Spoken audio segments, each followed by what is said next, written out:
You can see it. Hello, Hey. Rise Tribers. How are you? Happy Monday. We were just laughing about the joys of Facebook Live and how wonderful technology is nowadays. It's great. We are glad that you joined us for the On the Rise blog live edition. Our wonderful round 2 coffee talk conversations. Grab a cup of coffee and join us.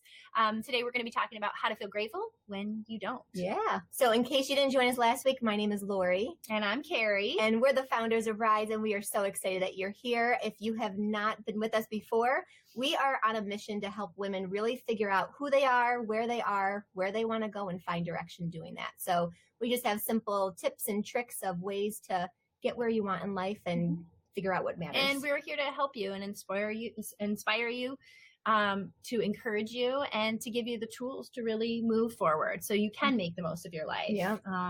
Because we have to remember that we have to stop trying to be it all, do it all, and look good while we're doing it. Yes. Right? Because we don't have to do that.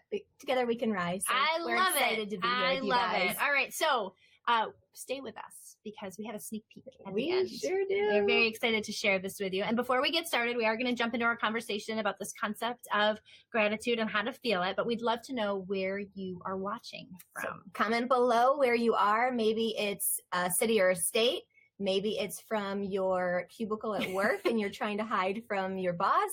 And if you're a stay-at-home mom, maybe you are hiding in a closet right now, trying just to get away from your kiddos for 5 minutes, because we've been there too. Yeah, no judgment. Judgment-free zone here. We totally get it. Wherever you are, if you're catching this on replay, we'd still love to know where you're watching it from. Absolutely. And we appreciate your comments from last week. So keep them coming and join the conversation because the coffee is good and the conversation is too. So we are going to dig right in to this concept of gratitude. It is huge right now. It is huge. It's not just in yoga studios or those that practice meditation, but it's actually being implemented into business practices right now because there's huge benefits to practicing and tapping into gratitude, including increased productivity as well as just overall happiness. Yeah.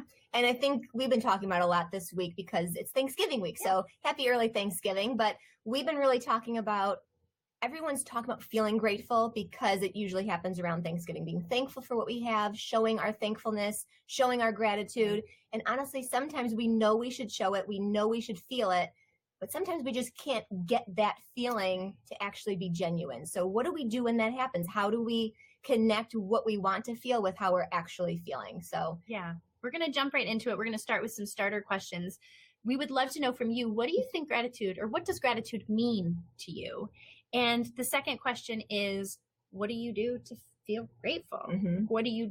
How do you tap into that feeling of gratitude? So how do you feel? Like, what does gratitude mean to you? To me, gratitude is an attitude. So it's that connection between your perspective and understanding the good through the good times and the bad times and the past and the present and the future. So it's very transformative.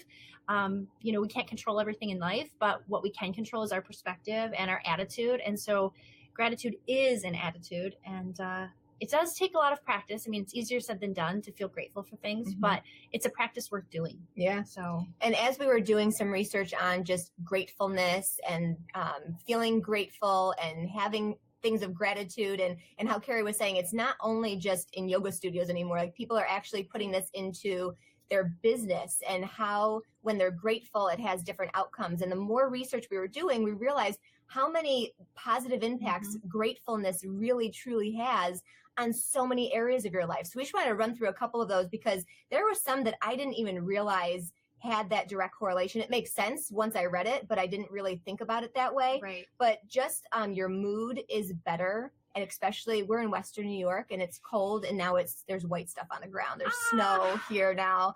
And I know for me, like, sometimes that cold weather sometimes changes my mood to not being so cheerful. But when we can feel grateful for the certain things outside, like the white stuff on the ground. If you're a skier, you're excited. Yeah. If you're not a skier and you like warm blankets and hot coffee like we do. Right. You have to really get that feeling of gratitude. Yeah, it does. But your self-worth, when you're grateful for things, your self-worth increases, your self-esteem increases, your drive, you're more motivated to actually do the things and go for the things that you want to have happen in your life. Your health is better. So it's not just a matter of eating healthy and exercising, which are very important, but it also is what happens on the inside of your body, how you think, how you process things, what you're grateful for has an impact on your health, your outlook on life, and what you want to have created. So there's so many different positive impacts that gratitude really, truly has. And it actually, when you practice gratitude, it actually helps attract more things into your life, believe it or not, that you can be grateful for. Yeah. It's like the law of attraction. So if you guys aren't familiar with that, basically the law of attraction says that whatever you focus on, you see more of. So if you've ever been shopping for a car and you have that one specific car that you're shopping around for, you feel like everybody around you is driving that same car. It really hasn't changed. It's just that you're focused on that. Or if I know, like when I was pregnant, I thought everybody in the whole world that day was, or not that day, but for the 9 months that I was pregnant for, was also pregnant because that's what I was focused on. So it's the same thing. Whatever you're focused on, you see more of. So if you're focused on what you're grateful for, you'll start to see more things to be grateful for. The opposite is true. That's pretty powerful. And if you think about it, it allows you to let go of the pressure of having everything be perfect. So good. Because if you're grateful, everything that you already have is enough. And that's powerful in itself. You know, gratitude really fills that space between wanting more and constantly pushing and trying to have more, and just celebrating the present moment and what you already have. And that in itself is huge. And the reason why it's so important to really focus on the gratitude concept is because we have to connect it to a feeling. Because when it's not connected to a feeling, then it's just a list of things. Yeah. You know? And it feels fake. Like it feels like you almost feel like a fraud. Right. Like, oh, I'll list these things, but when you don't really feel it, it's hard to really feel grateful. You just feel like a fraud. Yeah. And I know a lot of people have different ways of really kind of connecting with their gratitude. Some people have like a gratitude journal we've heard of. Other people like just write in their calendar, will write down things that they're grateful for that are happening, whether it's throughout the day or the week. Some people meditation. Yeah, meditation is a big one. Just being mindful, just driving and thinking about things. I mean, anything, there's no wrong answer. So we actually are curious to know what you do to practice gratitude. But something I did in the past was I tried journaling.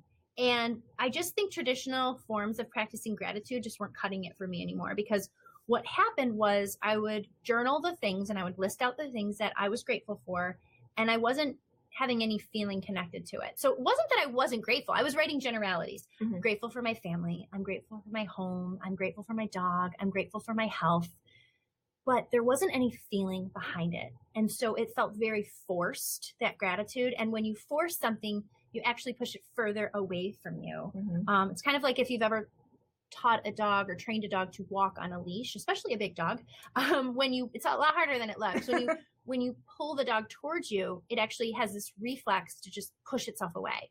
It's the same with kids. You don't put your kids on a leash, but it's the same thing when you tell them or set boundaries. Their initial thing is to, let me see how far I can push that boundary. And when I was journaling, it wasn't that I wasn't grateful for these things, but I just didn't have that feeling behind it. And so it was very surface, and it felt like I was being a fraud, and then you try to spin it, right? Right. You'll spin the perspective. I know I've like how she's saying with family or with my health. And yes, I know I should be great. And I'm grateful that I have my family, and I'm very grateful for my health. And sometimes you'll spin it and say, well, at least I'm healthier than other people. Right. Or yes, I love my house and I'm very grateful for having a warm house. And there's other people that don't have that blessing right now. But then you almost feel guilty for the things that we're grateful for. And I don't want to feel guilty for them, but it's trying to like that happy medium of not feeling like a fraud, because I really don't have that immense feeling of gratitude like I know I should have, because I'm truly grateful, but without feeling guilty for having those things when other people don't have it. So it's like, the guilt is a huge one too, because you're writing all these things that you're grateful for, and they are things that you should be and that you are. But when it doesn't elicit that emotional response, then you feel guilty. Yeah. Like, what's wrong with me? Am I unappreciative? Am I greedy? Like, why can't I just be happy with what I have? Yeah. Tell us we're not alone. Please tell us. I feel like it's not. No, tell us we're not alone. No. I think it's really common. So we did some research. Yes. Right. And we really started thinking about, because within our organization of Rise, we help women figure out where they are and where they want to go to create what matters most in their life actually be a reality. So when we thought about this gratitude piece, we were like, okay, let's do it the same way that we do it with just women's lives. We took that gratitude piece and we were like, okay, let's reverse engineer it. So if we know that we want to feel grateful and we want those feelings that gratitude comes along with, let's reverse engineer it and really figure out, okay, what are we truly grateful for that will create those feelings? So this is your get real section, because Get real.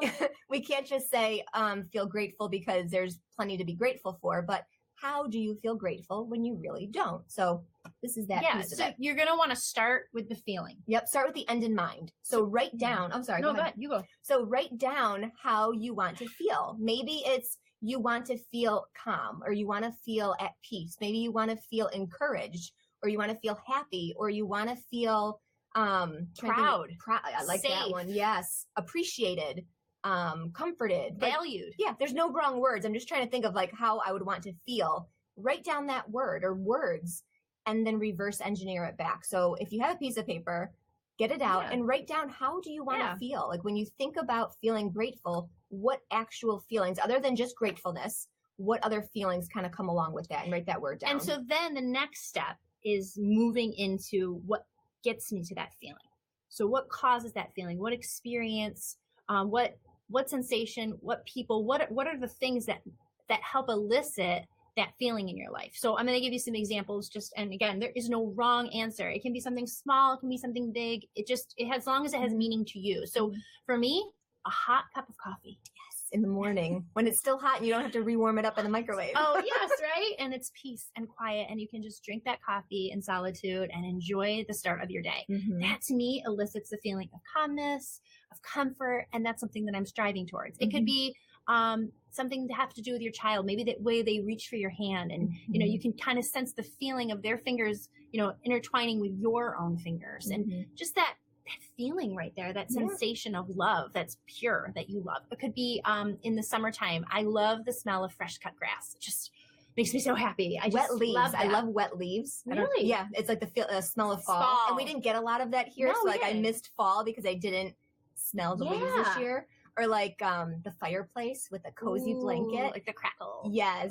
I love that. So just those things. I mean, once you're starting to remember the things that bring you good feelings, you cannot help but be grateful for those things. And so that's because it's eliciting an emotional response. It's giving you a feeling. And so that space between the experience and the feeling, in between right there, that transformation, that is gratitude. Yeah. Or it's like when I think of, like we were saying, we're thankful for our house, or we're thankful for our family.